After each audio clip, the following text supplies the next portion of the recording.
Griffin, catch him. Throw your bow down. Catch him. Catch him. Catch him.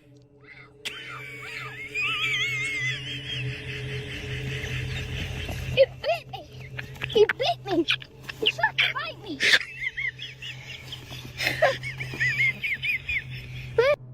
Insanity incoming. A user shared a disturbing clip titled "Bend That Corner." Late in the day in the Australian outback, a trucker driving along a tight forest road stopped when he saw another vehicle on the shoulder.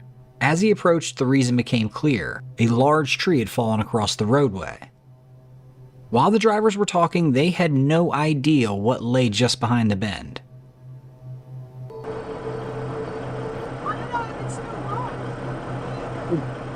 Jesus.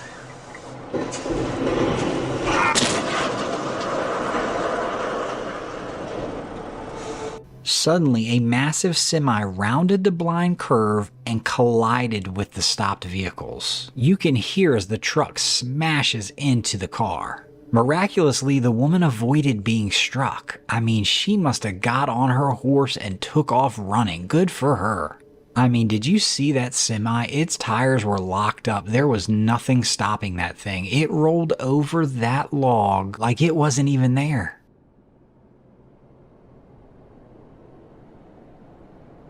This next image is being described as a, quote, very convincing Bigfoot photograph. And when we zoom in, you'll see why. The photo reportedly comes from the dense forests of Upper Michigan. According to the witness, this took place near his friend's cabin in northern Michigan. A cabin he doesn't even like to go to. He claims strange things there are happening all the time. Knocks on the cabin walls from outside, large rocks hitting the tin roof. He said the unexplained activity has become so routine that his buddy just pretty much sleeps right through it. And while he'd have to double back and ask his buddy, he's pretty sure that his friend caught a Bigfoot on a trail camera. Well, what the heck are you waiting for? The owner, the following day in roughly the same location, went for a walk with his dog. As soon as they stepped foot near this area, the dog locked up, completely stopped, started whimpering, visibly agitated. Something in the brush on the left moved and the dog went into attack mode. Startled, that's when the man pulled out his phone and noticed what he describes as a Sasquatch-like head peering out from behind some bushes. He's the first to tell you it doesn't look especially compelling at first, but the details become much clearer once you zoom in. Behind the fallen branch, an ape-like face appears visible. The fur's brown, short, the eyes, nose, and mouth can be made out distinctly. At first take, you say, yeah, I'm looking at a big gorilla, well, or some other primate. Then you snap out of it and realize you're in Michigan. No known primate species there. Anyhow, the guy that sent this photo in, coupled with the earlier trail camera picture, he is convinced that this is Bigfoot. He also points out, and he's not wrong, that reported Bigfoot sightings are fairly common in this part of Michigan especially. He believes that adds weight to the claim. And I gotta say, this one is intriguing. I mean, it's definitely interesting. Could be pareidolia, but I'll tell you what, if I'm walking through the woods and I glance over and see that, I'm doing a double take. And if I have my dog and he just starts barking, I mean, you just might as well start shooting. In November of 2022, a Michigan bow hunter named Brendan Fitzpatrick was sitting alone inside his hunting blind, patiently waiting for a deer to step into view. Without warning, he was startled by a voice he didn't recognize. When Brendan looked outside to see who it was, he found himself staring down an angry man who was aiming an AR-style rifle directly at him. Brendan immediately tried to explain what he was doing there, but the man showed no interest in listening and grew increasingly aggressive. I'm out there right now. All right. But I just want to show you kind of why we're here. We pay good money to hunt this property. We've been hunting it for years. No, you ain't been moving for years. I've been here 8 years. Do you live on this property right here? Sir, you're not listening to me. I'm not. I just want to talk to you. I'm sorry. The man ordered Brendan to put down his phone and made statements that sounded like thinly veiled threats. Put your phone down. You have an AR in front of me. I'm scared. Put your phone down. Dude, I'm scared as now. Okay, well, it's going to be more scary. Are you attacking me? No, sir. No, sir. No, sir. I'm hunting. I'm hunting with... Drop your phone. Oh, my God. Phone. Sir, Listen to me. I'm bow hunting. I don't have any guns on me. I did that. Throughout this encounter, he repeatedly asked, "Are you attacking me?" Despite Brendan remaining calm and fully cooperative, the way it came across felt less like fear and more like the guy was trying to manufacture some type of justification to use force and later claim self-defense or something. That part sketched me out. Throughout the confrontation, he continued pointing the gun at Brendan while demanding he leave the area, all while threatening with both the weapon and the hostile-sounding dog if he came any closer. Brendan calmly explained that he wasn't trespassing and that the land was legally leased for bow hunting, a lease his family has maintained for several years. Even after hearing this, the man refused to back down and continued attempting to intimidate him. What unsettled Brendan even more was that the man refused to give his name or identify himself in any way, making it clear he had no interest in resolving the situation peacefully. And listen to this. The encounter takes an even darker turn when the man referenced Chai Vang. This guy was responsible for killing 6 people and injuring 2 others during a hunting incident in 2004. That type of implication is just chilling. By invoking that name, the man appeared to be suggesting he was capable of doing something similar if Brendan didn't do as he says. Despite the escalating tension, Brendan managed to stay composed and avoided further provoking this guy, ultimately leaving the encounter unharmed. But there's more. Afterward, Brendan attempted to press charges. However, law enforcement reportedly told him there wasn't enough evidence to pursue a criminal case and declined to take further action. And yes, still not the end of the situation. Nearly a year later, in November of 2023, Brendan's brother encountered the same man while hunting in the same area. Remembering the previous event, he positioned his tree stand more than 150 yards away from where Brendan had been confronted. Despite that precaution, the man allegedly became even more hostile and opened fire without issuing any warning. Thankfully, none of the shots struck Brendan's brother and he was able to escape without injury. But once again, according to Brendan, authorities declined to file charges, citing the same lack of evidence. They're not even going to talk to this guy. Online, many people have speculated that the individual may have local connections protecting him from consequences, allowing him to repeatedly threaten hunters without repercussions. While that remains unproven, the situation is deeply troubling. And personally, I think this guy is eventually going to hurt someone. The only positive outcome in this disturbing series of events is really that no one got hurt. And I guess that Brendan and his brother still like to hunt. But this guy, he just sounds like classic bully, loser, clown, sissy wuss. A man named Ronald was traveling along a quiet stretch of roadway in West Virginia when, without warning, 7 trees suddenly toppled almost at the same time right in front of his vehicle. He just sat there frozen for a split second, stunned by what he'd just witnessed, before instinctively slamming the truck into reverse. He had his wits about him because downed power lines were visible nearby, sagging and unstable. They were threatening to collapse at any moment. It's wild to think that, had Ronald been driving just slightly faster, those trees topple right on top of him. And I have to say, if you're caught in the center of that fall, I don't know that you survived that. The original poster said by sheer luck he managed to escape, but I'm going to say by the grace of God he managed to escape this scene with nothing more than a small crack in his windshield wiper. And if you're curious as to why this actually happened, I looked it up in the area. There had been a ton of rain and there was basically a landslide, and those trees that were on the side of the mountain just kind of fell over. Anyhow, we are grateful that our boy Ronald is safe. A newly surfaced Bigfoot video coming straight out of Texas. Footage was uploaded on August of 2025 and was captured by a security camera mounted behind a witness's home. The camera overlooks his backyard and part of his neighbor's yard, which is actually where the sighting appears to take place. According to the uploader, the clip was sent in, but there's not a ton more information.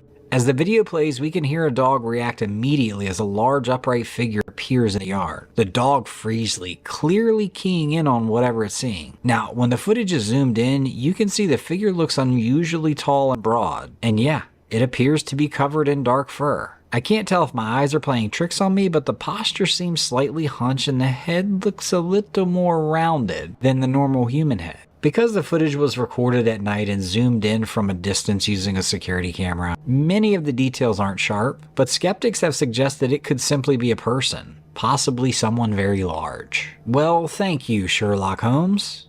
However, the witness claims that this happened late at night in a rural area. There would be no reason for anyone to be walking through the yard at that hour, especially where this was. Others questioned whether it could be the neighbor himself, but the OP is like, no. You don't think I asked the neighbor if this was him? I mean, the figure's far larger than anyone. It possibly is larger than any human. I don't know. My take is that it's something. I don't think it's human. I'm not saying it's a Bigfoot, but Texas has a long history of Bigfoot sightings, so it's not like we can completely rule that out. What do you guys think? I think you might have something here. Her dog saved her life. Tasha was relaxing in her backyard in Mount Pleasant, Michigan, when she noticed someone creeping up on her house from the river. This guy down here doesn't see me sitting here. And he's trying to creep up. Doesn't know I do. He has no idea I'm sitting here. He doesn't see me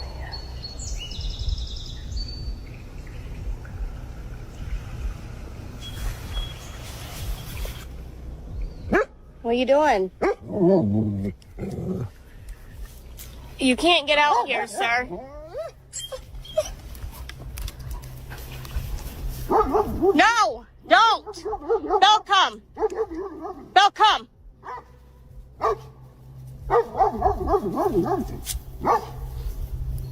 What are you doing?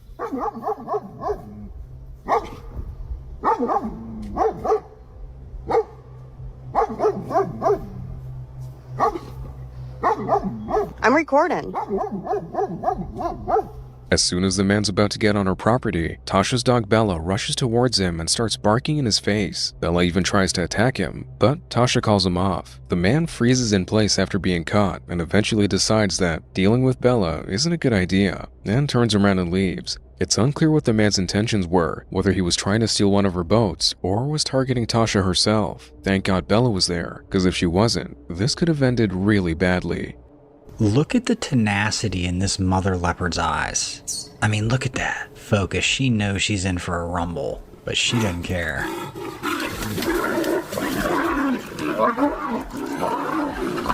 I don't like these. Can you scare them?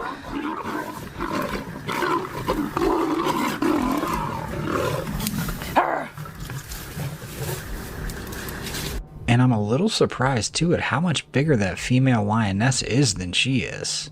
I did not know there was that much of a distinct size difference. Anyhow, you know I gotta show love to the moms. That mama leopard she didn't care. She was ready to roll. If that doesn't get your adrenaline going, man, you need to find out why.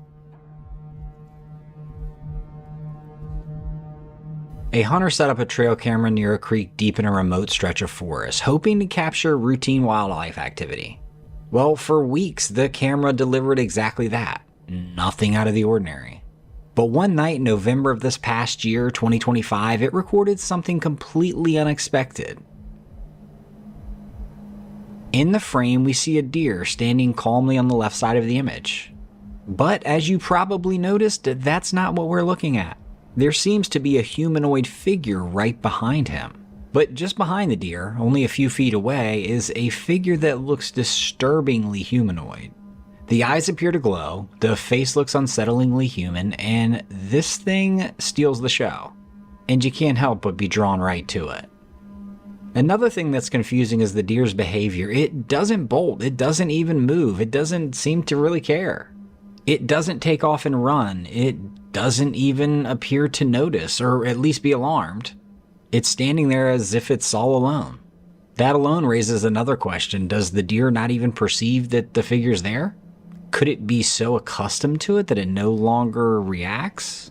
Some theorists suggest that this could be a Sasquatch using some form of concealment, either natural camouflage or something more extreme. There are long-standing claims that Bigfoot-like creatures can partially obscure themselves, blending into their surroundings in ways that confuse both animals and humans.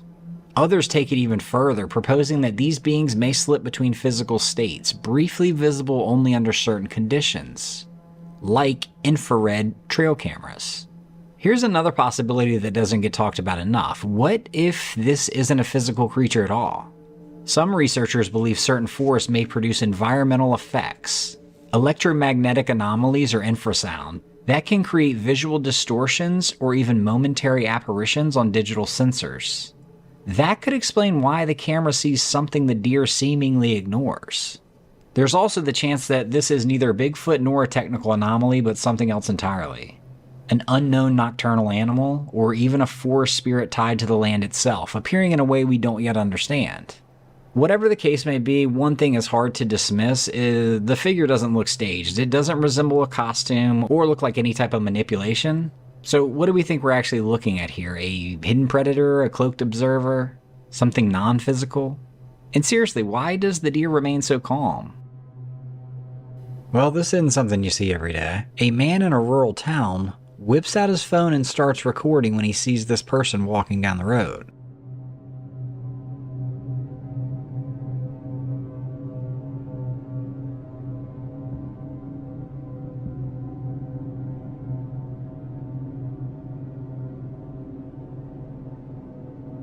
He posted it saying that this guy was headless, and while that's not true clearly, my immediate thoughts were that he was in a drug-induced stupor. However, others are saying that he's really trying to conceal his face, and he might be because he's walking pretty quickly. I don't know what he did or where he's going, but I don't think he's going to get away with it.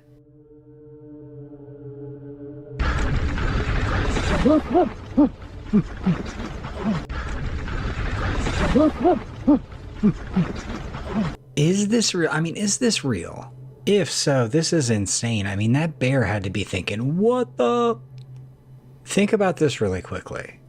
You're out mountain biking one day, you smash into a bear on a trail, and you don't have it on film, and you go home and you try to tell people about it. Everyone's like, yeah, sure you did, bud. Yep, sure you did. Slammed right into the side of it, did you? Yeah. And he just scampered away? Yeah. Okay. Unbelievable. Now, you guys will probably all in the comments tell me that this is AI.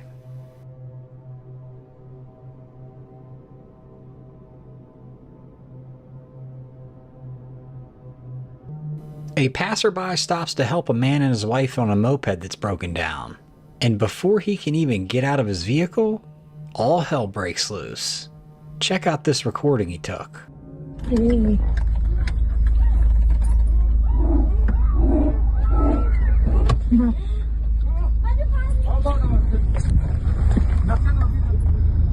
Yeah, got in there. The video abruptly cuts off, and honestly, we don't know if they made it out safely. I'm just gonna assume they did.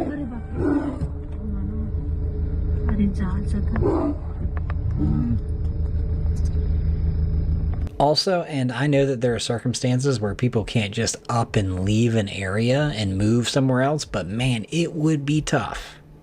It would be tough to live in an area where lions or tigers or any other massive cat predator like that is just lurking on the sides of roads. Do we have any listeners that are from countries where this is kind of commonplace? Man, I would love to hear about that. Two mountain bikers were riding through Slovakia when a bear suddenly burst through the tree line.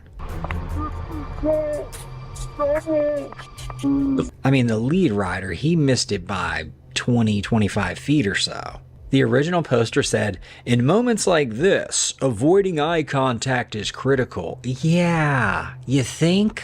Eye contact? This guy is head down, pedaling for his life. Luckily, the bear kept moving, and it gave the guys enough time to escape without injury. I mean, what do you even do in that situation? If you're the first guy, you pedal your balls off. Pardon me. But you pedal like your life depends on it. Because it does. But the second guy, that's where it gets brutal. You can't just abandon your friend, but at the same time, you're now pedaling toward an apex predator. And all it takes is for that guy to turn around and be like, this guy's coming right at me. I think I'll eat him. It's just a nightmare scenario. No one wins. No thank you. In this video, the creator warns viewers to ignore it if you hear whistling while home alone in the Appalachian Mountains. Why? Well, watch carefully.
Oh, heck no. Honestly, I'm not into that. I can't believe how calm she remains.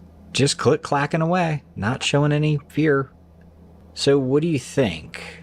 Is the whistle actually real, or is this an intentionally staged sound?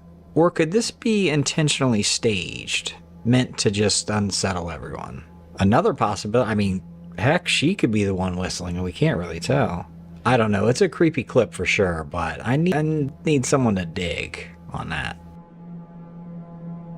3 bear cubs attempted to climb up after their mother, but one of them slid on back down. With a vehicle parked nearby filming, the mother bear clearly did not like that. The car was, but this is why you keep your distance from cubs. I mean, it's critical. You can tell mom's feeling a little anxious. I feel like if that little cub would have made it up there, they would have just gone on about their way, but the anxiety kicked in and mom was like, okay, let me show these people what time it is. She's massive. I mean, she charged straight at that car, zero hesitation. It's the end of deer season in rural Minnesota. Dell is hunting alone on his cousin's land, an old car lot, a ravine, a cornfield, and 3 thick rows of pines they planted 20 years ago. Dell's already tagged a buck and a doe and is out on a last chance extra doe hunt. His cousin stayed home because of the cold, so Dell bundles up, heads out 2 hours before sunrise, and tucks himself into the pines. The snow has a hard, icy crust, perfect for hearing anything move. After about an hour in the dark, he hears crunching. At first, he thinks deer are snacking on corn early. Then he realizes the pattern is off. It sounds like walking, and not on 4 legs, on 2. His first thought is that his cousin is stomping in from the left side. He was glad he decided to join him, but if he doesn't shut up, he's going to wreck the hunt. As soon as the steps get closer, they pause, change direction, then move again through the corn.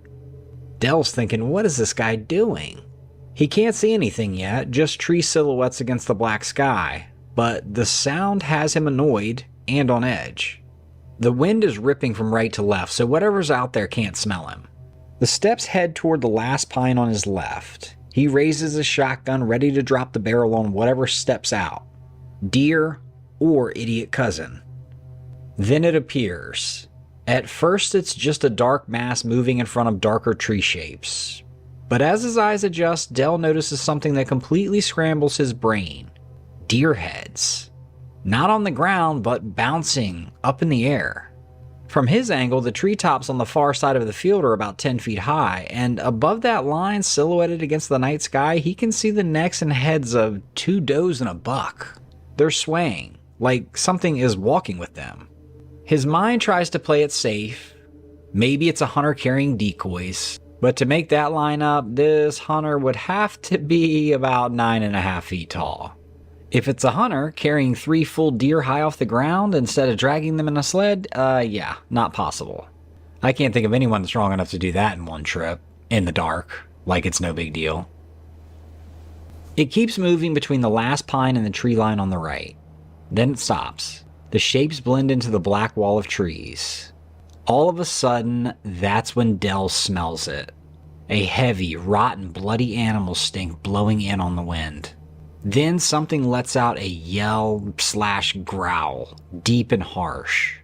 Again, he can't see anything, but all he can picture is a massive mouth of teeth. Dell makes the plan, he's not going to move. He stays frozen until the first light finally comes through the trees. As soon as he felt like the coast was clear and he could see well enough to move, he gets up and gets the heck out of there. He wasn't going to stick around and track prints or blood or take a second look. He's done. He's out.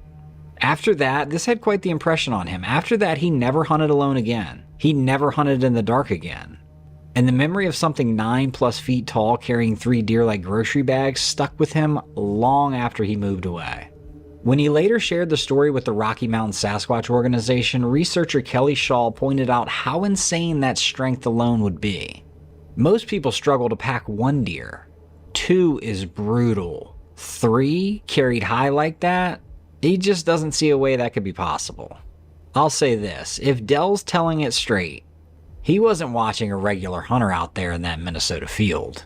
So what about you? What do you think? If you were sitting there in the dark and watched something that big stroll by with 3 deer hanging off of it, you pulling the trigger? You blended in with the landscape? You think you'd ever go back to that spot? I'd love to know your thoughts.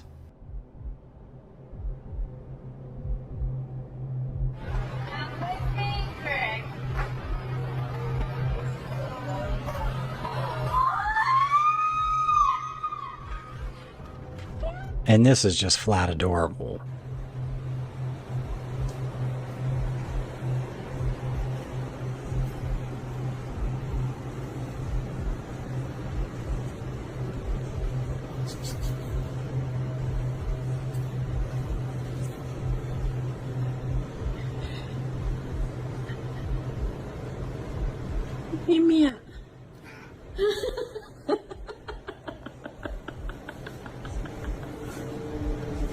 But daggone, she wouldn't wake her up. That thing was zonked. She was sleeping so good, I think she came out with a lazy eye after that nap.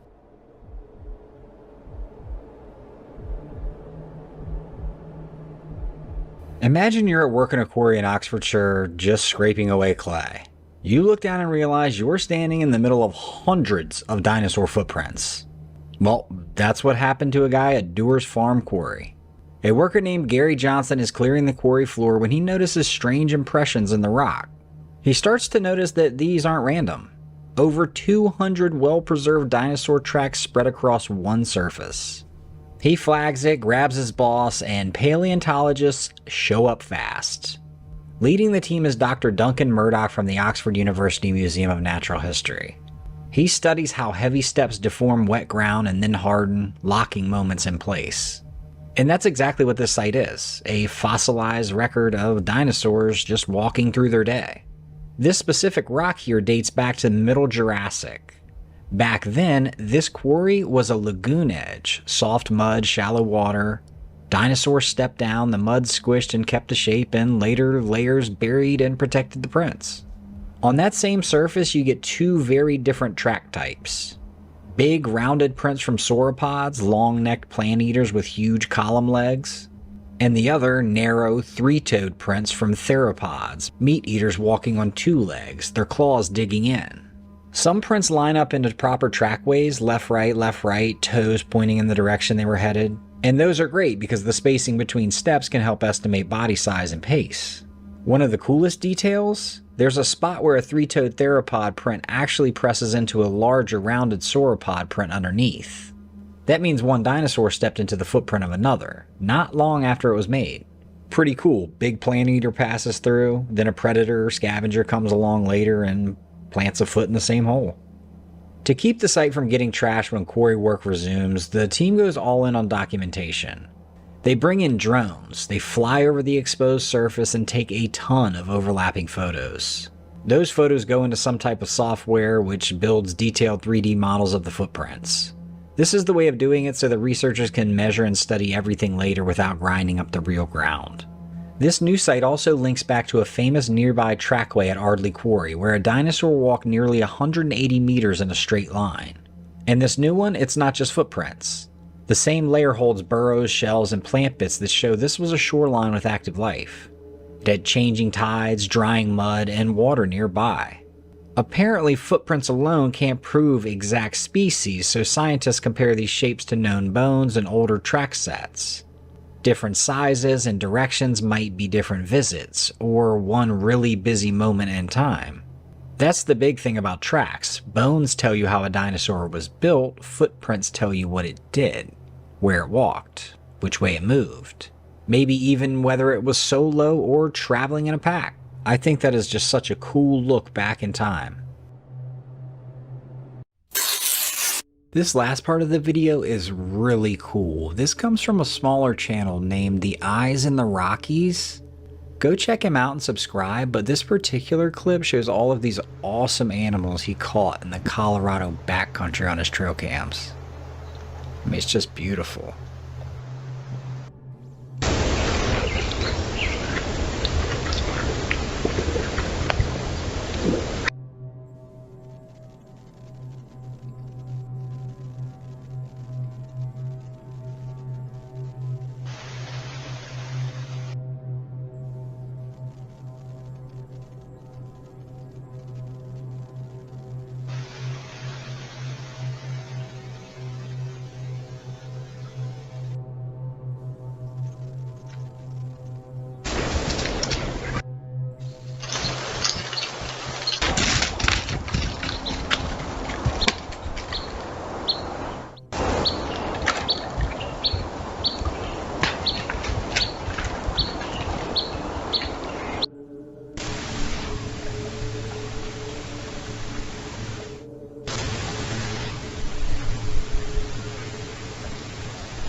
biker had no time to react when an animal suddenly crossed the road in front of him.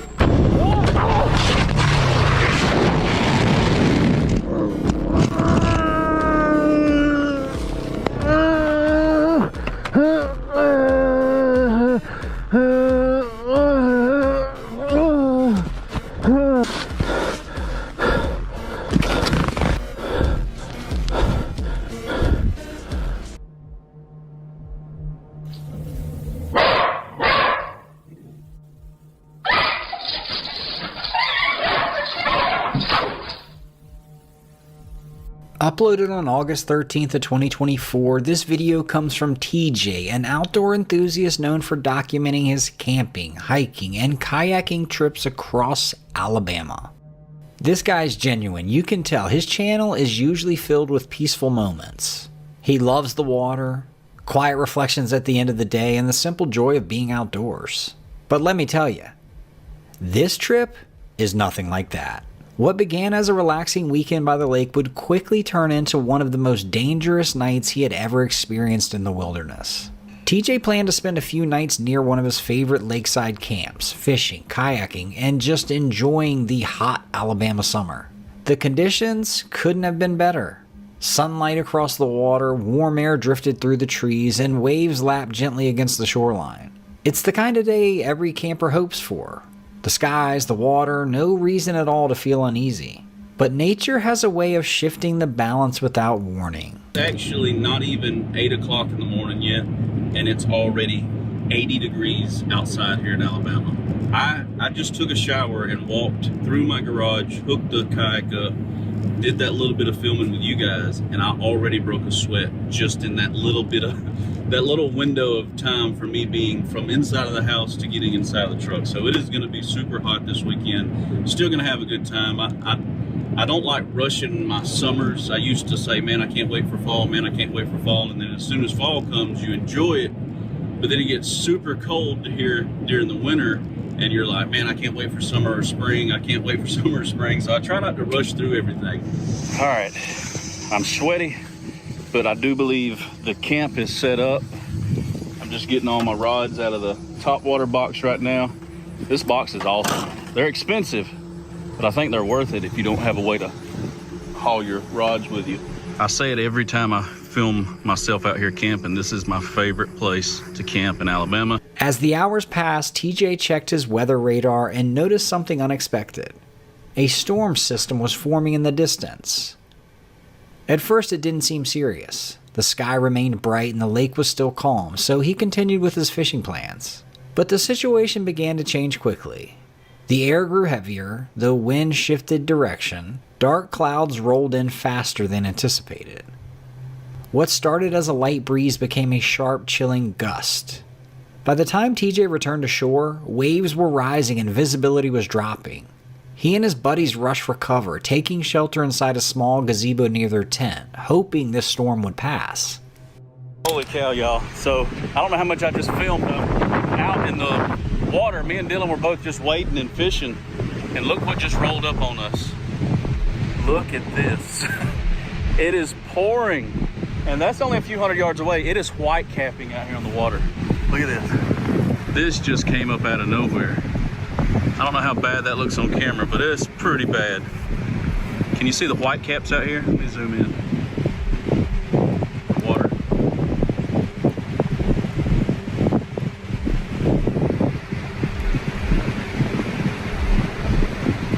We're kind of hoping it goes around us. I did go ahead and roll the awning up. I left the tent up because I've got my stuff in it, and in order for me to close that tent, I have to take all of my stuff out, and I don't really know if I have time. I don't want to be caught in the middle of it, because it's legit, it's raining right here. Look at that, it's like a black wall. It's raining on the other side of the water from us, and it's blowing directly in our face. We've had something pop up on us right here, and it is bad, y'all. I don't know if you can tell, but we're inside of this gazebo, holding it down, and it's picking me up. Holy shoot. This is nuts. Bro, I hope we ain't got no tornado popped up on us. Oh, shoot. Oh my God. Instead, the weather intensified. Powerful winds tore through the trees, snapping branches and sending debris crashing to the ground. In just minutes, everything changed. One moment they were enjoying a peaceful summer evening, the next they were fighting to stay safe beneath a structure that felt like it could collapse at any second. The transformation was sudden and terrifying. The tent thrashed violently in the wind, rain hammered down, visibility dropped to nearly nothing, each sound a reminder of how vulnerable they really are.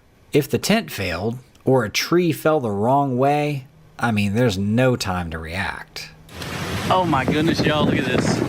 You can't see the other side of the lake at all.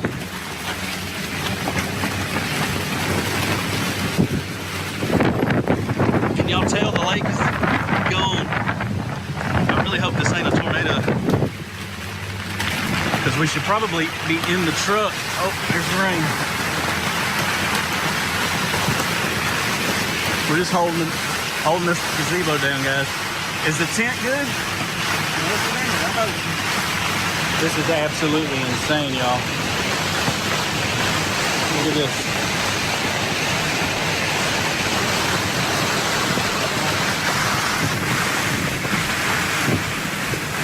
Oh, stuff falling out of the tree. Oh,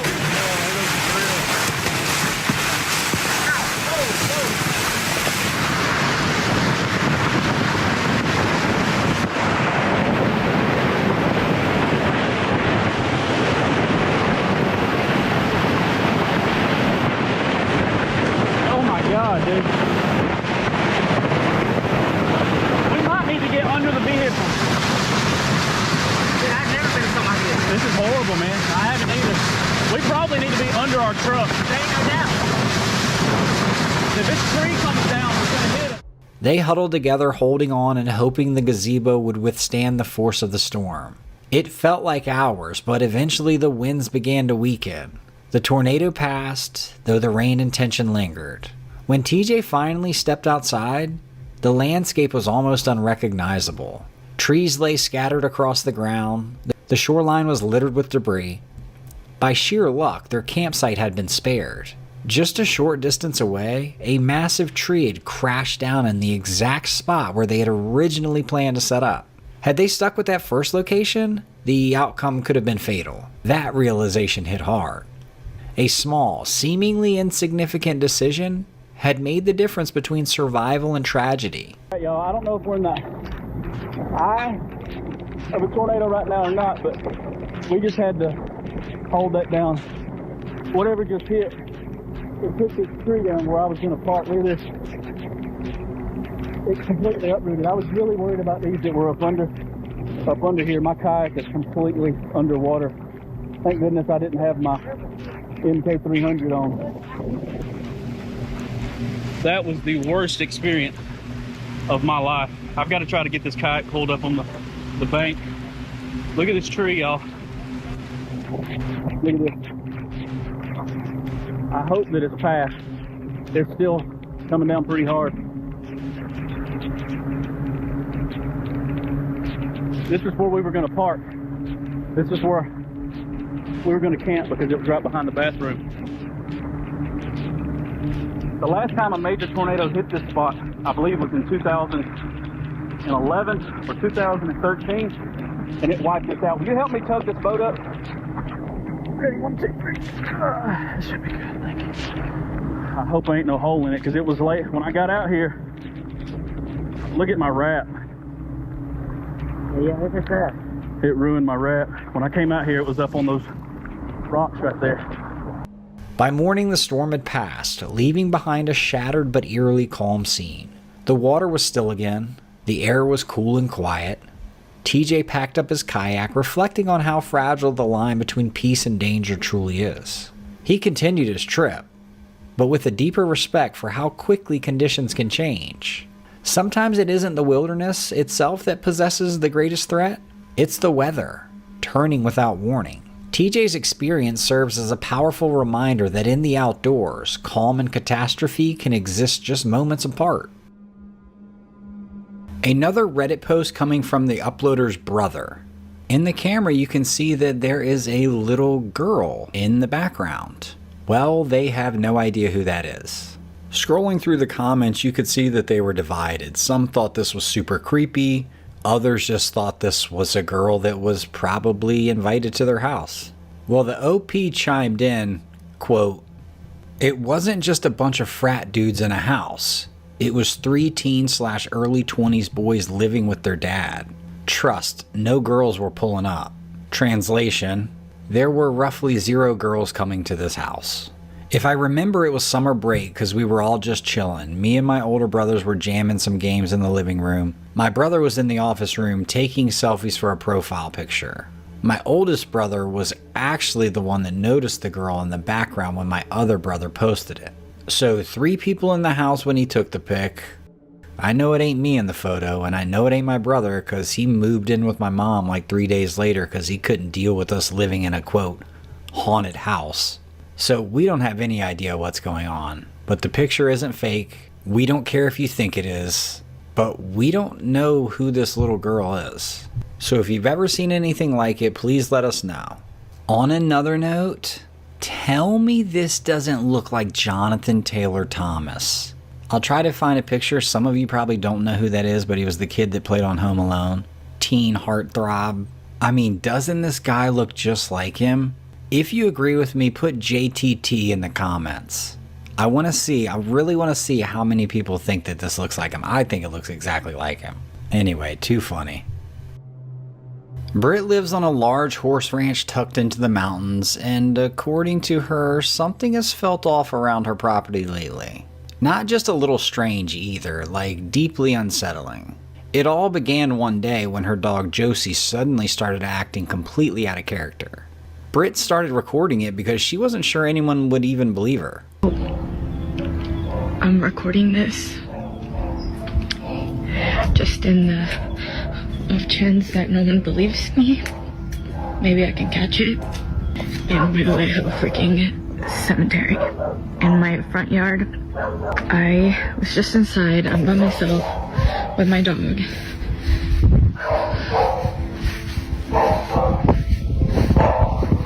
She's up in that room upstairs. You can really hear her working from here. Josie? Josie?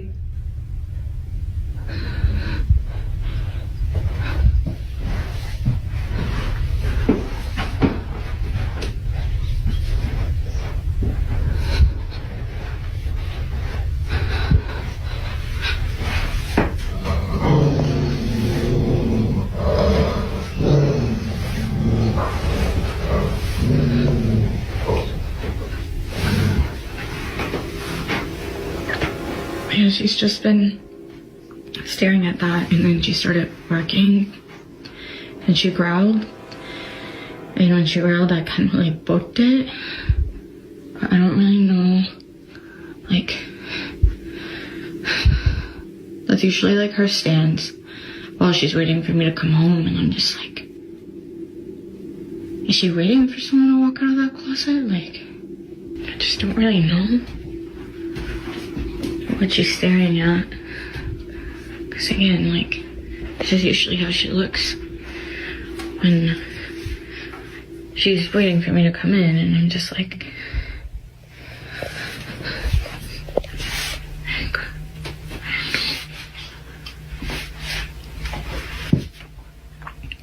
what? What is it? What is it? Josie usually stood like that, but only when waiting for Bree to come home. But Bree was in the room with her, and they were supposed to be by themselves. The dog's behavior only grew more aggressive. She barked ferociously at the closed closet door. She was acting like someone or something was standing just out of sight. But that wasn't the only thing that Britt noticed. Check this out. Out front of the house sits a small private cemetery. Several of Britt's family members are buried there, along with a number of beloved pets. Recently, Josie had begun staring toward the graves as well.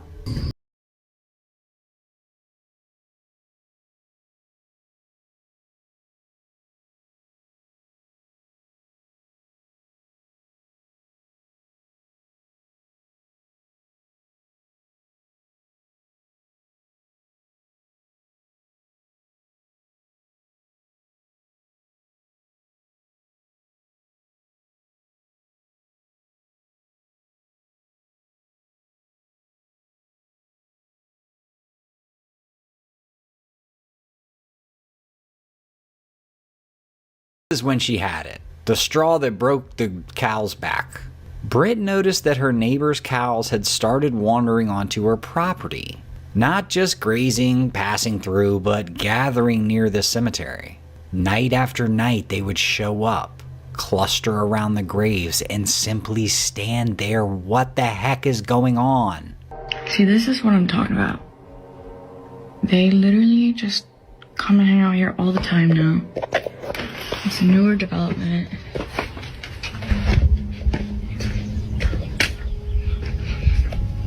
Like, why? They just kind of come and really graze around this area. And they just kind of will freeze and won't move. So, yeah.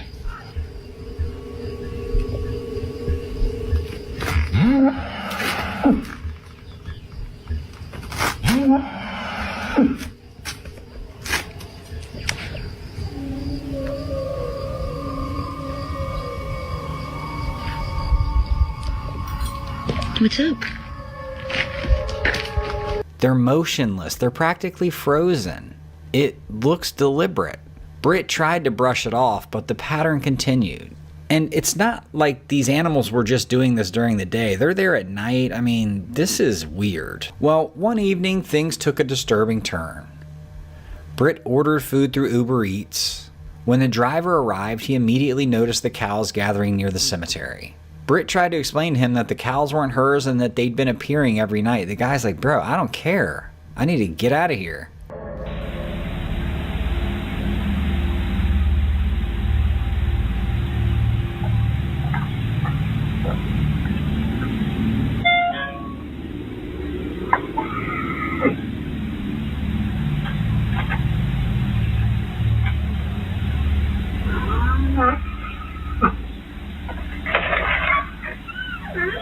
Thank you. Thank you so much. Sorry about that. This location is outside. Go ahead. Oh, that's so interesting. Yeah. Oh, I'm so sorry. Yeah. It's okay. No problem. Thank you so much. Okay, thank you. Have a good night. Oh my god. Yeah, You're a cow. it's scared. He's like, oh. They're actually not mine. I don't know. It wasn't showing up. You know him? No. Oh. They come hang out around here every night. Yeah.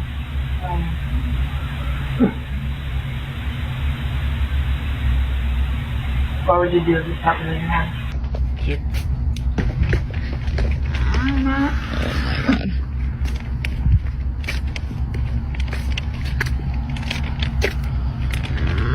Hi. Okay, thank you. Thank you. See, this is what I'm talking about. Every freaking night, like even at night, they even come and hang out here, and they just like stand and like.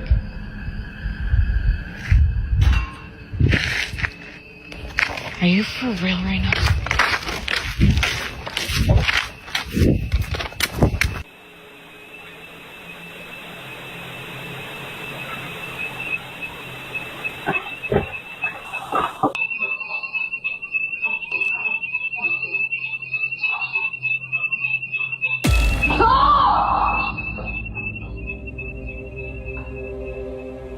As Britt stood outside pointing out the animals, something else happened.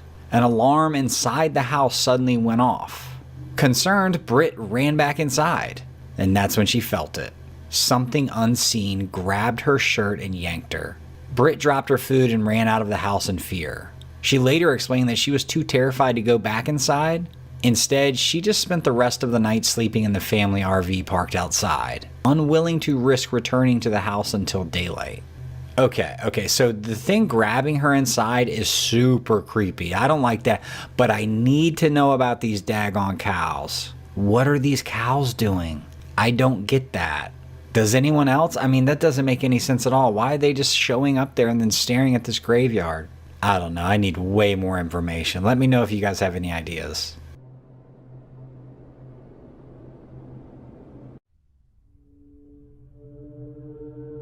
A Reddit user posted that she and her family recently took a trip to Olympia, Washington. They spent time hiking along a forest trail, they camped, they had tons of outdoor fun. There were 5 of them in total. One day while hiking, the 5 of them found a cool trail in the woods. 4 of them continued ahead while her sister hung back to take photos of the path behind them. She said she was drawn in by how peaceful and beautiful the forest looked at that moment. Well, she might want to retract that statement. Later, when reviewing the image, something strange appeared in the distance. A figure, dressed in potentially a blue dress, possibly holding an axe or a scythe. The image is blurry only because it was magnified to reveal the figure, but it's clearly there. The original uploader wanted it to be known that her sister, quote, is careful about her shots and hates having people in them, so she made sure no one was in frame before taking the picture. She said her sister only takes pictures of scenery, still lifes, never any people. There's no way she would have taken that picture if there was a person in it. To me, that adds a little credibility to this. I'm intrigued. I want to know what the heck this is. Check out these old trail cam pics taken near a swampy cemetery in North Carolina. The man who posted these is a local state trooper. He said he posted them online just to get people's thoughts because he's truly shocked at what he's captured. The original poster said that basically this is a small community, everyone knows everyone, and that this guy is trustworthy. He's never posted anything like this and isn't the type of guy that just jumps around talking about paranormal whatever. As far as the pic, it's privately owned land, it backs up to the woods, there's no real foraging, there's no homeless camps nearby, no one living off the grid in the area. In the first pic, it looks like a lady with some type of skirt carrying an old pea pot. The second one is said that there's a little girl walking with the woman's arm around her shoulder in the second pic. We'll have to take their word for it for now, but if real, these are very intriguing. This encounter comes from Maddie Van Hall, a creator best known for documenting overlanding trips, van life builds, and quiet off-grid camping. His channel is usually calm and reflective, long drives through mountain roads, him having simple meals under open skies, and the kind of silence you only find far from civilization. So the incident that took place on March 8th of 2024, but on the night of March 8th, 2024, that sense of peace was violently interrupted. Maddie and a friend had settled into a remote campsite beneath a clear, star-filled sky. The evening was completely still, until the sound of an engine shattered the silence. Out of nowhere, without warning, a pickup truck came barreling straight into their campsite. The driver didn't slow down or stop at a distance. He drove directly into their space, right up on them. Maddie's friend initially approached, likely hoping to talk things out, but the driver showed no interest in conversation. Something about his presence felt immediately hostile, they said. So, this didn't feel like a misunderstanding or someone accidentally wandering into the wrong campsite. Trusting his instincts, Maddie stepped in, trying to de-escalate the situation and asking the man to leave. Guy coming back here in this pickup truck, this guy is a problem. This guy's dangerous. I don't know what his problem is, if he's drunk or high. If you would have saw what he just did, I couldn't grab the camera in time, but all of the dust, he came right in front of our campsite, started doing donuts for a good 1 solid minute, and then drove away. Here, there he is. Black pickup truck. Yeah, this guy's up to something. What? He's coming up here. Oh man, Chocolate Man's out there confronting him. I gotta get out here and see what's going on. I couldn't even get out of the van because it was too dusty. Was that necessary? There's a lot of people out here. Okay, do what you want, bro. Nah, go ahead, do what you want, bro. Do what you want. Do what you want. Have a good time. Man, all you gotta do is just leave. Not really, but you keep moving. Just go. Now, eventually the truck pulled away, but the relief didn't last long. Only minutes later, the driver returned, and this time he wasn't alone. 2 more trucks followed him back toward the campsite, engines idling low as they positioned themselves nearby. No one spoke. They didn't exit their vehicles, they just sat there, watching them. The silence was intentional and intimidating. Maddie could feel it immediately. The way the vehicles were spaced, the way they stayed just far enough away to remain unseen in detail, it sent a clear message. This wasn't over. Earlier, Maddie had managed to capture the license plate of the first truck, but when the group returned, they had switched vehicles, keeping their distance so no identifying details could be recorded. I mean, that alone suggests that whatever they're planning isn't harmless. At that point, Maddie made the smartest decision possible. He didn't confront them, he didn't provoke anything, he stayed calm, gathered what information he could, and chose to leave. Quietly and deliberately, Maddie and his friend packed up their camp and drove out, careful not to draw attention as they disappeared down the gravel road. Alright, so I thought I had the video going, but all I got was a picture. So he went and got his crew, and they all came back, started swarming us, so bad stuff's about to go down. Alright, we had to leave. They acting like they got guns, so I don't want to die. There's a chocolate man in front of me. Ron and Mark's right behind me. And we found another spot on Overlander. I know it's loud in here. This road is really washboard. So we all had to pack up pretty quick and go. The guy came back in another vehicle. So it's at least 3 of them. I know it's 4 of us, but we don't have guns. So I don't want to get all shot up. And this is not the first time this has happened. Something similar to this happened. Where was I? I can't remember. It was just drunks throwing. Oh, I know what it was. It was drunks throwing beer bottles, and they were a little too close for comfort. But these guys were gangsta acting, so time to move on. It sucks. Later, Maddie admitted he was certain those men would have come back again. Not to talk, not to intimidate, but to escalate. Out there, miles from cell service and help, even one wrong decision could have been fatal. Okay, so now we're back on some paved roads, and now it's not so loud. So, yeah, they kept coming back in different vehicles, and if we would have stayed, here's what would have happened. They would have come back in the middle of the night, and they would have took shots at us, did a drive-by, and if it didn't hit our bodies, it would have busted out the windshield, put holes in the van. That's what would have happened. I mean, I know these things. I've been around a long time. I know how these things go down. So this is wisdom, my friends. This is wisdom. Let me check on, yeah, Ron's back there, Mark's right behind him. This is what wise people do. They don't let hotheads prevail. It feels like a loss, but it's really a win. I love what Maddie said about this being wise. Him leaving is wisdom, and I totally agree. And it's not often I take this approach, but sometimes you just gotta take the L and just say, you know what, I'm gonna live to fight another day. This isn't a hill I'm gonna die on. If these guys wanna be jerks, I'm just gonna let's just get out of here.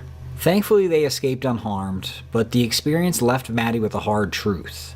One that sticks with him every time he parks his van alone in the wilderness. Out there, danger doesn't always come from the darkness or the trees. Sometimes it comes from your fellow man. My guy Jason here runs a YouTube channel called Exploring Intuition, and this dude is the real deal outdoors. He's the type of guy, and we all know him, who can sit for hours with nothing. Just the wind, a campfire, his own thoughts. By April of 2020, he'd already combed through most of southern Ohio's woods. But one place kept pulling him back, Shawnee State Forest. He'd visited before, sure, but this trip wasn't another quick daytime scout. He wanted the full test. One night solo, buried deep in the timber, away from the roads, away from porch lights, and away from anyone who could bail him out fast. The kind of choice that sounds simple, until it isn't. After he reached his spot, Jason started unloading and getting organized. Everything felt calm, almost too calm, he said, like the forest was holding its breath. Then the quiet got split open by a sharp crack. A gunshot somewhere out in the trees, not visible but close enough to jolt him. He stopped cold and listened. No follow-up shot, just that echo rolling through the branches and dying out. Hey folks, how's it going? I'm out here at Shawnee State Forest again today, and if you remember my last video, I was out here scouting for a place to come out and do some overnight camping. And I'm here at the same place, going to do some overnight camping tonight. My ride just dropped me off, so I'm going to be here all night and most of the day tomorrow. And it's something I've been looking forward to doing for a while, just come out and doing some camping and being alone in nature. Only have about 2 hours of sunlight left, so I'm in kind of a hurry to get my camp set up, and I also want to do a little bit of cooking. So I'll pick you guys back up here in just a little bit. Hey guys, so I was just getting set up here, and I heard some gunshots off in the distance and some people. It's kind of far off, but you know, the people I can handle.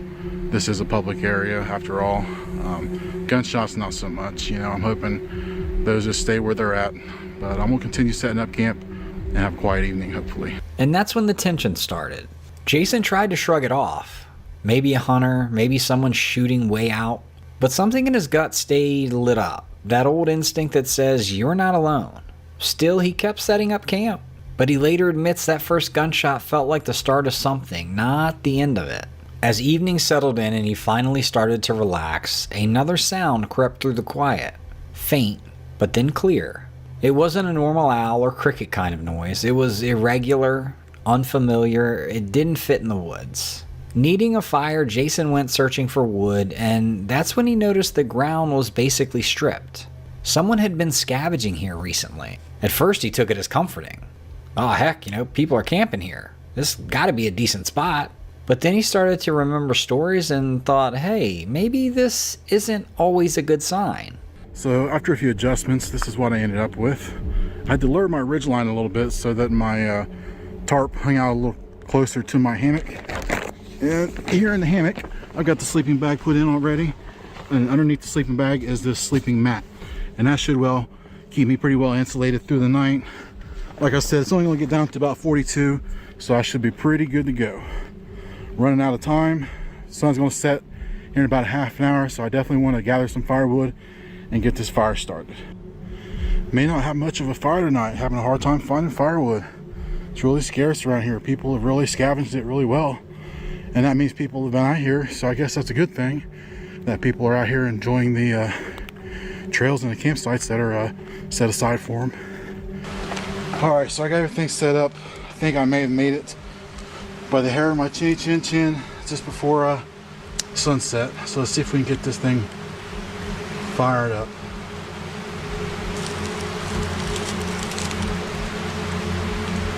He scraped together just enough wood for a fire. Not a very big one. I mean, it wasn't going to last, and it definitely wasn't going to scare anything off or hold them back. Just after that thought left his head, that's when the sounds came back. Only now they were louder, closer, and patterned, like paced movement. One moment it was off to the side, then behind him, then somewhere else. Every few seconds a new direction. It felt less like random noise and more like something working the perimeter, watching. You hear that? It's coon dog, I think. That noise I've been hearing, I think it's people out doing some coon hunting. I think, even though it's kind of early in the day to be doing some coon hunting, I think normally you do that at night, but I'm not an expert. That's what it sounds like to me. Hopefully they don't come back this way, but if they do, I guess they do. We'll have to deal with it. They won't find no coons around here because I've been scaring them away.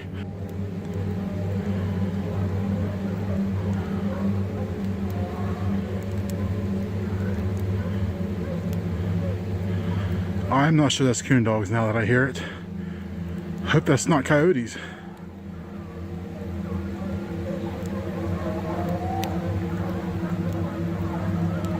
Well, I am armed just in case, so I guess we'll see what happens.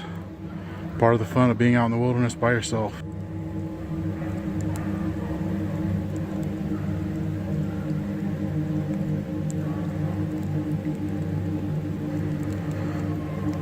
Those sound more like wild dogs to me. I don't know what they're going on about. They sound like they're just on the other end of the holler. So I hope they stay there. One dog's not too bad to deal with, but 8 or 9, that could be a problem. Jason kept his voice steady for the camera, but the nerves were still leaking through. He cooked anyway, like acting normal could force the night to behave. For a while, the woods went quiet. Too quiet. Then the barking started again. Not one dog, multiple. Close enough to feel, but still out of sight. He did his best to stay composed, ate his food, and tried to pretend it was fine. Then, with a flashlight, he walked a short loop into the trees, maybe hoping to confirm it was just dogs and not something worse. He still came back, and that whole "I'm still being watched" feeling came with him. Well, it sounds like those dogs are getting closer. I might have some trouble tonight. I may have to stop cooking.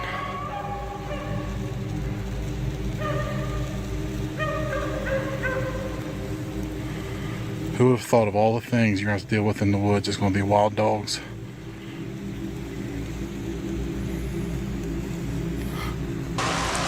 Well, it sounds like the dogs have started to go the other way, and I'm thankful for that. But now I'm starting to lose my fire because I was too preoccupied perhaps dealing with them to work on my fire.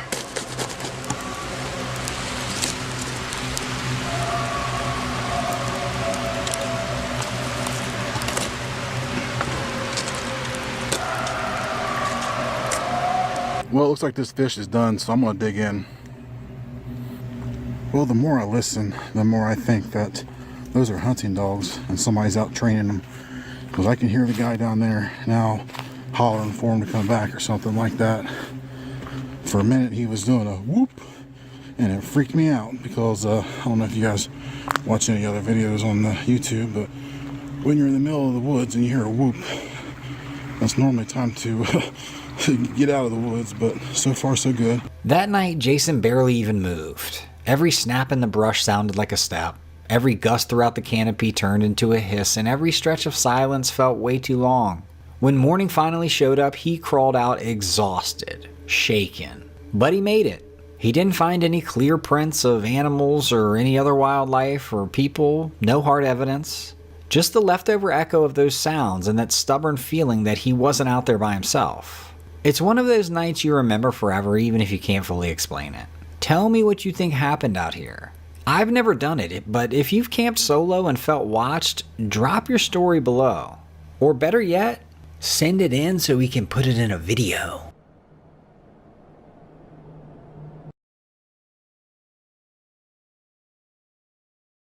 It was a night they wouldn't forget. Not because of the snow, but because of what pierced the night. What the heck was that? Was that Bigfoot? Did you hear it again? Yeah. Is that Bigfoot?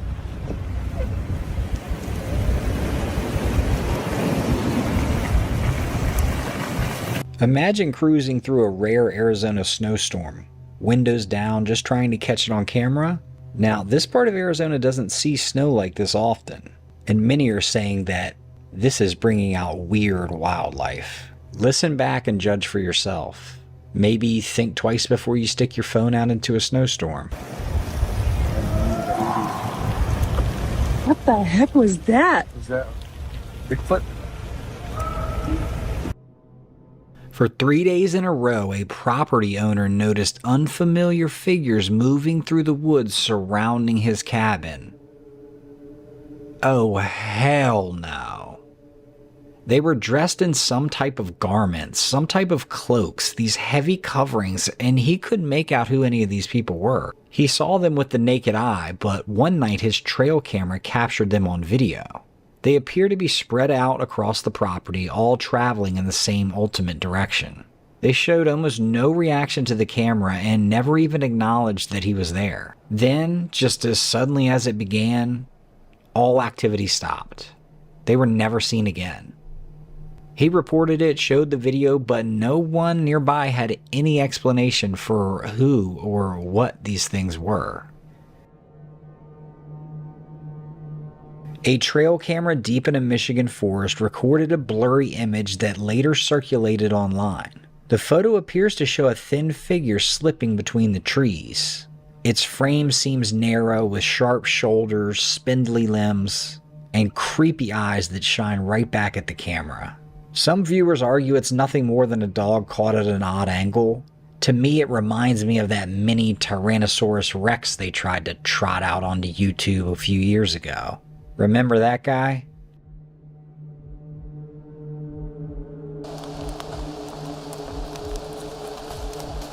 Oh, look, here's a dinosaur running across my trail camera. Others believe it could be a shapeshifter or a skinwalker. But at the end of the day, you can't really make out what it is from this picture. And most people would just chalk this up as, I can't tell what it is, but I bet someone in here can figure it out. What do you guys think this could be? I don't think it's a dog. On January 4th, 2024, the case of Tommy Briley was finally closed. Tommy disappeared all the way back in 2017 after leaving Brewer's Bar and Grill in Sumter, South Carolina. He was last seen driving away in his silver BMW 325i. From that moment on, neither Tommy nor his car were ever seen again.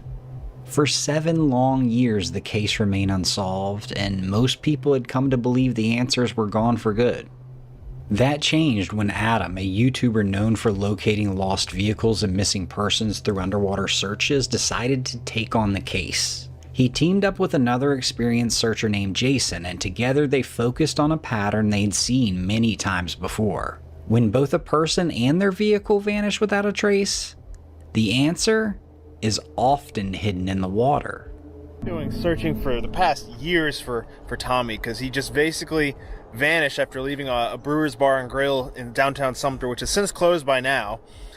They had a lot of issues there, apparently fighting, and I've heard a lot of rumors about this bar. But he was out with his coworkers, having a good time. He left at like 2 a.m., vanished. He only had like a 15-minute drive back to his house, but neither him or his car has been seen since. So me and Jason, we've been checking so many places over the past few years for Tommy. Just all the signs tell us point, when a car goes missing, you're in the woods or the water somewhere.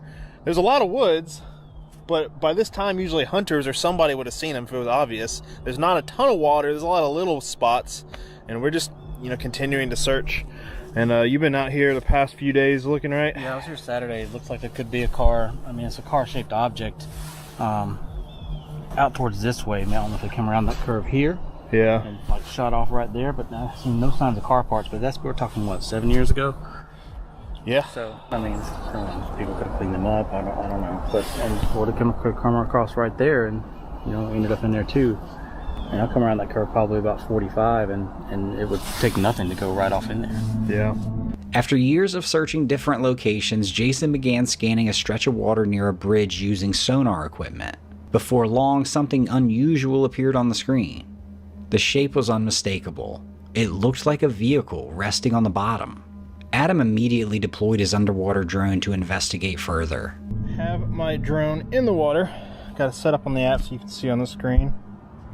We're gonna send her down and see what this object is. Let's go down.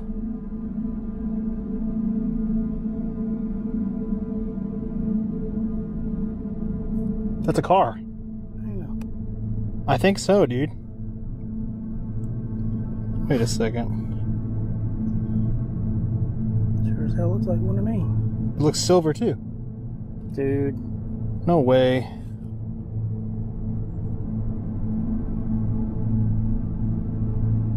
It's gotta be him. A silver car right down. This is the first place you checked? This is the first place I checked, but all I had was a freaking radio speaker magnet to check right over there. We didn't even, it's so small we couldn't even run the sonar boat. Right. We just threw the magnet in and it's stuck right away. We don't know yet. Yeah, let's... But we have a silver vehicle right now. Window slightly cracked down. This is not a spot somebody would dump something either. Somebody was moving fast to get over there. That look like you're right. I don't know, can't still. Is it a 4-door? That looks like a 4-door. That Yeah, his car is a 4-door though, wasn't it? The window's down, right? That's like a driver's side window. I mean, for this to get here though. Yeah, been moving. You're not gonna be able to tell anything. There's usually a logo right there at the top where the two grill pieces come together. That's it. That's this BMW. We found Tommy. I bet. That's gotta be Tommy. That's gotta be Tommy. Dude. This case. This is exactly where I want. The first place I looked was right here, but like I said, all I had was a old rinky-dink magnet to throw in right here. Who knew he was going to make it all the way over here? We probably checked every pond in Sumter. Mm-hmm. Every body of water, every boat ramp. You want to dive? This is on the path home, right? I mean, This is this path home. Curve. That curve right there, either going too fast. He had to have been going too fast to wind up all the way over here. Okay, let me try it. I don't want to say 100%. We know it's a silver BMW. Let me try to find a tag. I mean, I'm gonna have to dive in here. As the camera descended, the outline of a car slowly came into view. The color appeared silver. The position suggested that the vehicle hadn't been dumped deliberately, but instead had entered the water at speed, and that speed carried it all the way across to almost the other bank. Well, the deeper they looked, the clearer it became. This was a BMW. Inside the submerged vehicle were human remains. Authorities were contacted right away, and the following day the car was removed from the water. The remains were later confirmed to belong to Tommy Briley. After 7 years of uncertainty, Tommy's family finally had answers. While the outcome was tragic, the discovery brought long-awaited closure to a mystery that had haunted the community for years. Adam continues his work to this day, searching for missing persons and lost vehicles, giving families answers when all hope seems lost. And cases like this are a reminder that sometimes the truth isn't gone forever, it's just waiting to be found.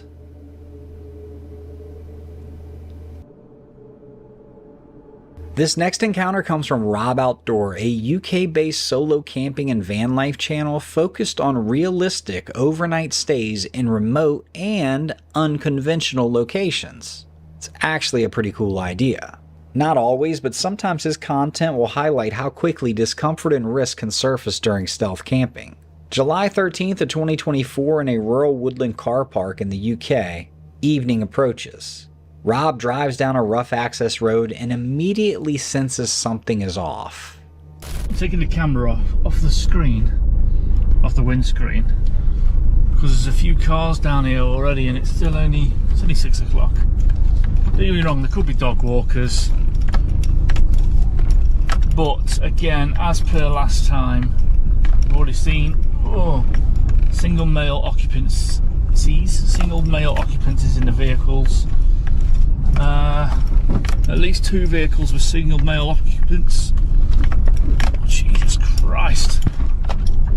I'll show you at some point later on how bad the road is on the way in here. The actual, the drive. And you can't tell me people want to drive down this car park just to walk their dogs. We're in the back now, into stealth mode. We're up against this sort of, oh god, here we go. I'm going to say right up against this here, so no one can park next to me. That's the drive you come in, and this was only a small car park. So that car there, single male occupant. The car next to it, guy just walking his dog, and the car next to that, single male occupant. And then there's a couple of empty cars here, which I assume are dog walkers. So again, what are people doing here? What do people... Several vehicles are already there, many with single male occupants sitting inside. The number of cars and their behavior feels unusual for such a quiet location at this hour. After parking, Rob switches to stealth mode but remains uneasy. He can't figure out what's going on. The setting doesn't align with typical dog walking traffic, and the spacing of the vehicles suggests something else is going on. Despite his concerns, he stays put and begins preparing dinner inside the van, hoping the atmosphere will settle as night falls. Box right in front of my van.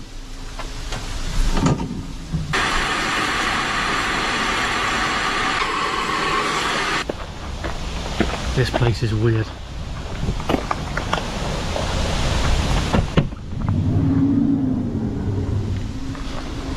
Bloke in a van.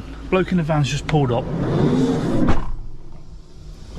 Bloke in the van's just pulled up. He was parked there. He just drove off. He was parked there. He walked down there, and I was at the back there cleaning my stuff. In fact, I can still see a man there.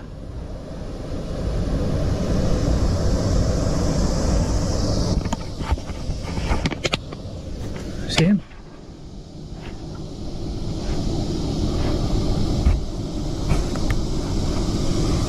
So that bloke walked down there and then walked behind my van where I was cleaning my stuff. Look at that bloke there, look. Trying to look in the back of my van.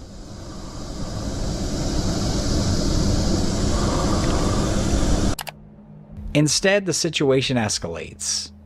While cleaning near the rear of his van, Rob notices a man walking closely behind him, attempting to peer inside through the back doors. The man lingers briefly, offering no explanation, then walks away. The interaction leaves Rob unsettled. Another individual soon approaches and initiates an awkward conversation. Oh yeah. I thought you lived in this for a minute. No, well, a little bit of both, like, you know. Yeah. Right? Yeah, just well, yeah, just doing a bit of dinner, like, you know what I mean? So, yeah. How about yourself, you alright? Yeah, just been having a day of them. Yeah. Much about? Not today, actually. No. Saw a couple, but always see some down to us relative. Yeah. No, it's nice to do, isn't it? I'd say it's nice to get away, isn't it?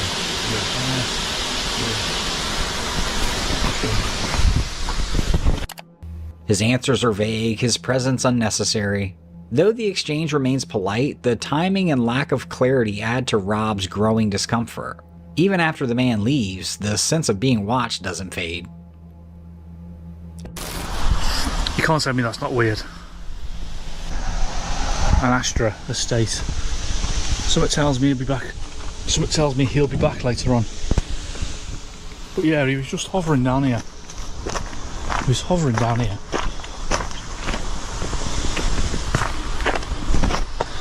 This is where the other guy come. Now when I was trying to show you, I was in the back of the van, he was hovering here trying to look inside my van. And he stopped.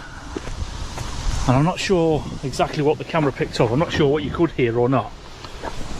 But he said he'd just been deer hunting. Alright mate, that's what you call it. Well, he's driving off anyway, so. Or open to about there. So you can't exactly go through there. Two blokes come through, walking through here. They were hovering here, stood in this little area, trying to peer into the van.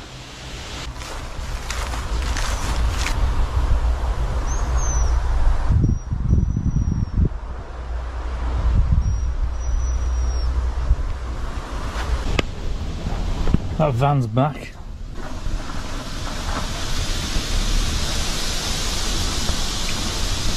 He was down here earlier on. Then he went and parked up there. As darkness falls, activity in the car park increases. Vehicles arrive, reposition, idle, and leave, only to return again. One van appears multiple times. Others linger with headlights on. The movement feels deliberate rather than coincidental. I told you I was going to sleep.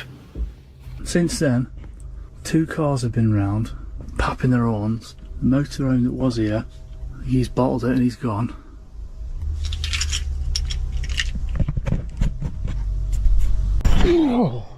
Right, so full disclosure, it's now, so is it? It's now 11:30, and I'm not in the same car park. I've moved on. Just getting into bed, just like as I said, you know, I was going to go to bed. A couple of cars turned up. One held its horn on in the main car park for ages, and then he pulled next to the other camper van that was there, held its horn on for ages, and then pulled up next to me, held its horn on for ages. Then it went to move out the car park, and then as it went to move out the car park, another car pulled in. So at that point I thought, I'm getting out of here. Late at night, the behavior escalates further. Vehicles begin sounding their horns deliberately and repeatedly. One pulls alongside Rob's van and continues honking while laughter is heard inside. At this point, the activity no longer feels random. It feels targeted. Trusting his instincts, Rob decides to leave the location entirely. The following morning, he reflects that while nothing overtly violent occurred, the constant attention, repeated moving of vehicles, and intentional noise created an environment that he definitely didn't feel safe in. He goes on to say that in stealth camping, the absence of direct confrontation does not mean the absence of risk. Okay,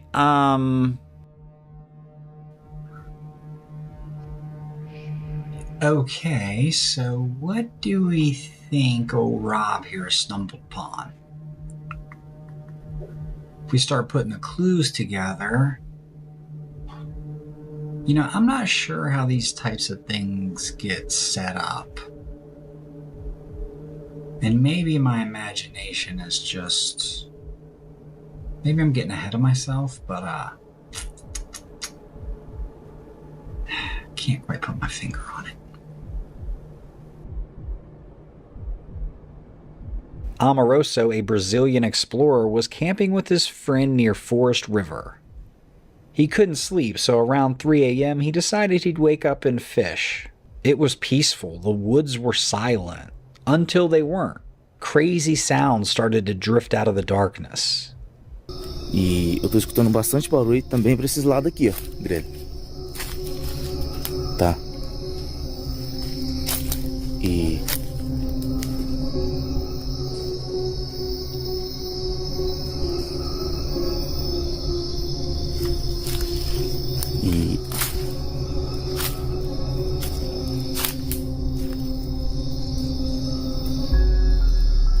onça adora ficar aqui, ó, gente. Onça adora isso aí, ó. Tá?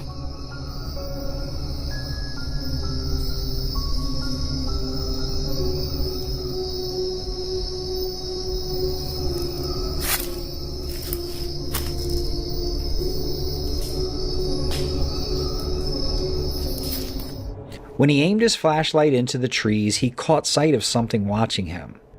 Lá pra cima, amor.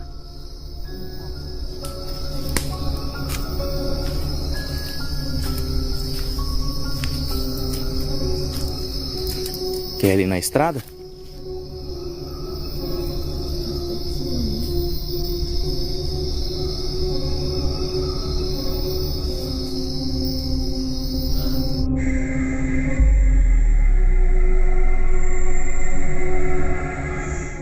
Two glowing eyes staring back. É aquilo que eu sempre falo, a gente mora aqui no estado do Mato Grosso. Eu não preciso perder meu tempo pra ficar mentindo pra vocês. A minha mãe tava ali. Isso aqui foi esses dias, tá? Era de dia, à tarde. Escutou, amor? With those eyes, the noises drew closer, as though something was circling their camp. He and his friend retreated into the tent and remained calm until dawn. Neither of them slept, and they don't know what it was, but they know that they were being watched all night long. This encounter takes place in late August of 2024 near Rubidoux Canyon, just west of Delta, Colorado. A camper named Kelly submitted a detailed report describing a series of unsettling events during what began as a quiet stay. Kelly arrived in the early afternoon, and the first day passed without incident.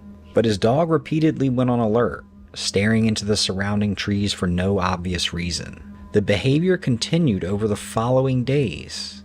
While walking through the campground, Kelly noticed several large trees arranged in unnatural formations. Some were crossed and standing upright, while others formed a tall A-frame structure made from massive logs. He saw no ropes, wires, or fasteners holding them together, leaving him unsure how or why someone would build them. Later, while sitting near his camper, Kelly spotted a dark figure roughly 100 yards away. Using binoculars, he watched what he described as a thin, long-limbed creature crouch down, pick something up from the ground, and then eat it. He observed it for over 20 minutes before it suddenly disappeared. The next day, after relocating his camper, Kelly noticed movement again in the same direction.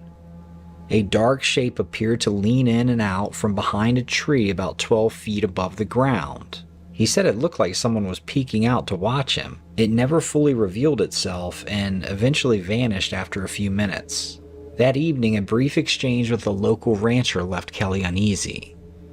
The man mentioned that weird things happened in the area and seemed eager to leave. Later that night, during heavy rain, Kelly noticed someone had messed with his vehicle.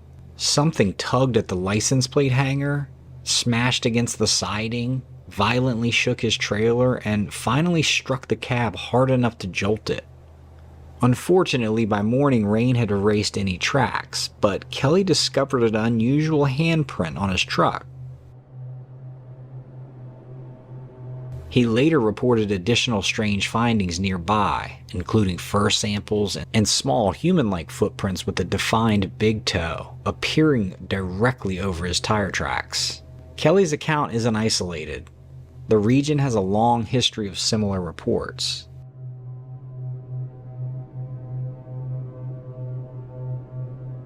It is January 9th, 2026 in a snow-covered woodland in the United Kingdom. A solo camper prepares for his first ever sub-zero overnight camp.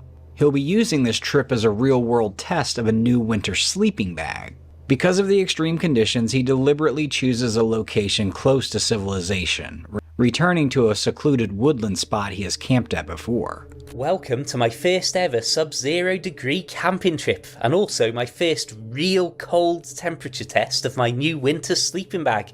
Because of that, I didn't want to drift too far away from civilization, so I've come down to a secret little area that I've camped out at before, and as I was on my way there, I wanted to do a few exciting wintry snowy shots for you so that you could see the lovely scenery lit up in the darkness. And then it started to snow a little bit more heavily, and I thought, if I don't get my camp set up, I'm potentially going to get absolutely covered in snow, soaking wet, and then be cursing myself from a very damp bivvy bag. So I came out to this little hidden spot and just checked the ground conditions, and then thought, right, let's get stuck in here. So I have fetched my trekking poles, and I've got a small tarp and pegs and all sorts here as well, so I could build a small shelter if it was a little bit windy and I wanted to take that wind chill off, or if I was expecting extreme heavy snowfall, but I'm not really. And the trouble I've got here is the tree cover is so spindly that once daylight hits, or if somebody comes past in the small hours with a torch, they're going to see a tarp and that unnatural tall square shape standing out a mile away in here. So without creating a tarp shelter, we are going to have a really low profile camp setup. So we've got a basic poncho tarp hybrid that I'm using as a ground sheet and an Elpkit Elan hooped bivvy. I'm so glad I bought that as my first bivvy bag last year. It's just so handy and so convenient. Like I say, super low profile, but that hooped section just makes it feel that little bit more open and substantial than my really basic bivvy bag.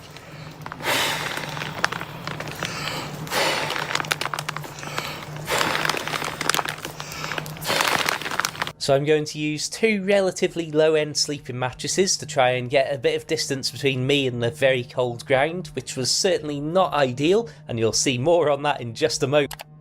As he hikes toward the site, snowfall begins to intensify. What starts as an attempt to capture scenic winter footage quickly turns into a race against the elements. He realizes that if he doesn't establish camp immediately, he risks becoming soaked, cold, and dangerously exposed. Abandoning plans to scout the area, he focuses entirely on shelter because of the snow. With sparse tree cover and visibility concerns, he decides against building a tarp structure. Any raised shelter would stand out unnaturally if someone passed through the area with a flashlight. Instead, he commits to an extremely low-profile sleeping bag setup, placing himself directly on the ground. Snow and the temperature continues to fall as daylight fades. At the moment, the first drama of the night happens. Somebody over there, there's somebody over there. What is going on here? There has been somebody walking around out there. Unfortunately, I've waited and waited, and you can see the snow started to collect and actually gather on the bivvy and tarp now. And I can't do this in total darkness, so might as well just put the light on and go for it. I don't know if anyone's out there or not. If I've been spotted, I've been spotted. I'll keep my ear out. Obviously, I'm going to hear a lot of noise if somebody approaches the camp tonight. While laying out a sleeping system, the night takes a sudden turn. Movement is heard nearby. Unsure whether it's wildlife or another person, the camper freezes in place, listening intently as snow accumulates on his gear. He remains motionless, unable to safely continue setting up in the darkness. Drama happened when I knew that I'd seen a light. I've got absolute footprints leading right towards me. I mean, it's continued snowing, but there, yeah. There, you saw that absolute clear. Oh, I hope that's on the camera. Oh, I'm so annoyed.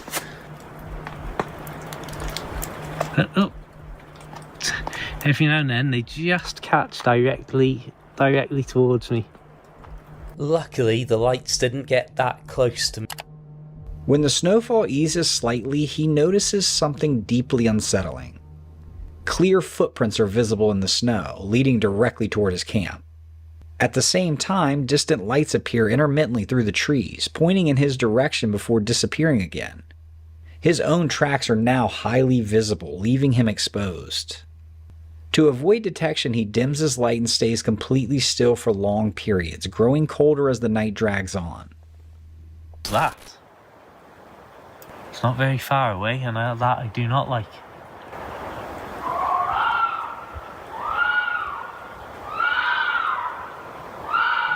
Foxes.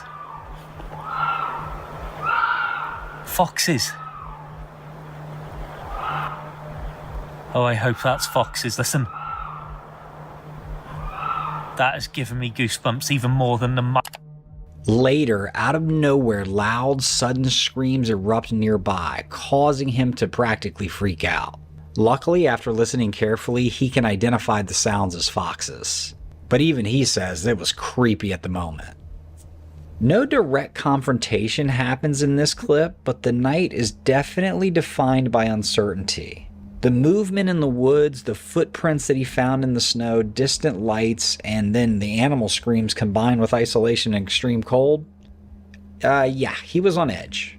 By morning, he reflects that staying close to civilization was the right decision for his first Sub-Zero test, and admits he might have been even more freaked out had he been deeper in the woods. As daylight hits, he packs up his gear and leaves the woodland with a clear reminder of how quickly a quiet winter camp can become unsettling. And not really because of what is seen, but because of what can't be confirmed. And I just want to add on, I don't know about you guys. Listen, I'll camp out there. Maybe we're going to see a dog man or a Bigfoot or I don't know, something else super creepy. I mean, I'm sure it's like everything. There's some exhilaration, some adrenaline pump for any of these things you do. So let me know if there's anybody that does this. I'm not a hater. It's very far down the list of the type of camping I'd like to do.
could hear the trees breaking and crashing all around us. It was like every 30 seconds or so.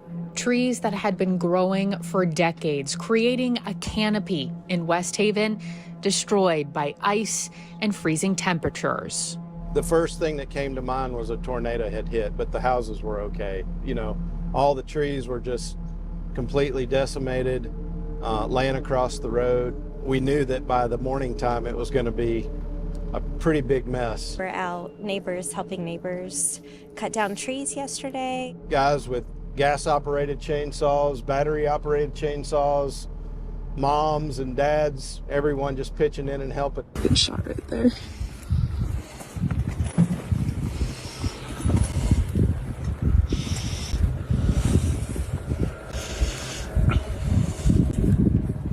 Good shot right there.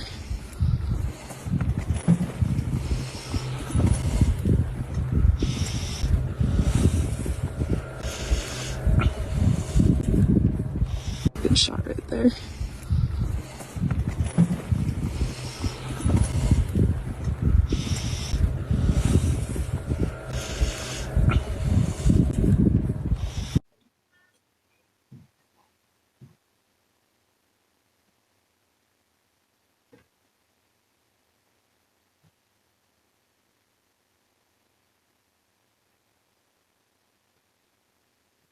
I mean, what an incredible story. Like, this dude has been missing for 7 years, and this guy who runs this YouTube channel comes up and finds him. I mean, what a rewarding channel. Like, what a rewarding thing to do for your community.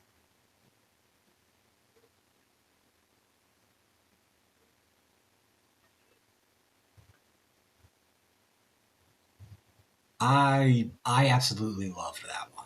I mean, can you imagine, like, 7 years? That guy has been down there for 7 years. Like, it's so sad. I mean, his family finally got answers, but, like, it took this random, I guess he's not random, but this YouTuber to come find this guy.